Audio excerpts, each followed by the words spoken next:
বালু ভর্তি এতগুলা ট্রাক কিসের জন্য?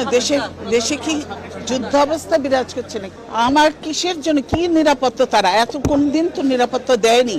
হঠাৎ করে আমাদের কর্মসূচি আসলে মাঝে মাঝে তারা নিরাপত্তার ইয়েটা আসে, মাথায় আসে, আর তখন সব বন্ধ করে রেখে দেয়। এটা কোন ধরনের নিরাপত্তা? হুমকি তারা। আজকে অন্য কেন, জনগণ আমার জন্য মোটেই সমস্যা না। জনগণ, আমি আসলে জনগণ খুশি হয়ে স্বতঃস্ফূর্তভাবে আমার পাশে এসে দাঁড়াবে। আজকে ভয় তাদের উপরে, তারাই আমার ক্ষতি করতে পারে, আর অন্য কেউ নয়। আমি শুদ্ধ অবরুদ্ধ নই, আজকে গোটা দেশটাই অবরুদ্ধ হয়ে পড়েছে।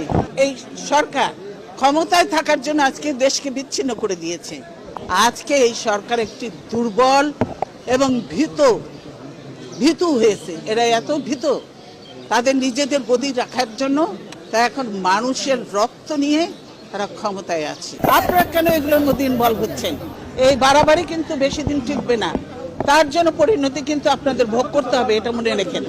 আমরা সেই জন্য বলেছি, আমরা বারবার বলেছি যে আলোচনায় আসেন এবং দেশে শান্তি ফিরিয়ে আনার জন্য, দেশের জনগণের ভোটের অধিকার ফিরিয়ে আনার জন্য,